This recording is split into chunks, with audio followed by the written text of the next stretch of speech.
வணக்கம். சித்தக்கேட் உணவே மருந்து மருந்தை உணவு. நமக்கு இன்னைக்கு டெய்லி நம்ம உணவில் யூஸ் பண்ணுற கடுகை பற்றி பார்க்கலாம். கடுகு வந்து நம்ம சவுத் இந்தியாவில் மட்டும்தான் தாளிக்க யூஸ் பண்ணுறோம்.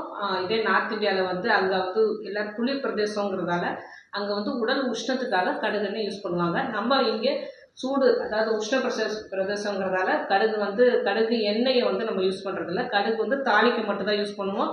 அனைத்து விதமான பொரியலும் சரி, சாம்பார் எதுவாக இருந்தாலும் கடுகு தாளிப்போம். ஏன் அப்படிங்கிறது தெரிஞ்சுக்கலாமா? கடுகு வந்து உடம்புல உள்ள, அது முக்கியமாக வயிற்றில் உள்ள புண்களை, அல்சரை வந்து ஆற்றக்கூடிய தன்மையுடையது, ஜீரண சக்தியை அதிகமாக்கி கொடுக்க தன்மையுடையது, பாக்டீரியாக்களெல்லாம், கெட்ட பாக்டீரியாவெல்லாம் கொல்லக்கூடிய தன்மையுடையது. அதனால தான் நம்ம ஒரு ஊறுகாய் செஞ்சாலும் கடுகு வந்து நல்லா வறுத்துட்டு அதை பொடி செய்து ஊறுகாயோட சேர்த்து வைக்கிறது. அப்போ வந்து ஊறுகாயில் வந்து நிறைய, அதாவது ரொம்ப நாள் வச்சுக்கிட்டு இருக்கிறதால கெட்ட பாக்டீரியா உண்டாகி பூஞ்சை பிடிக்கும் இல்லையா, அதை பிடிக்காம வந்து இந்த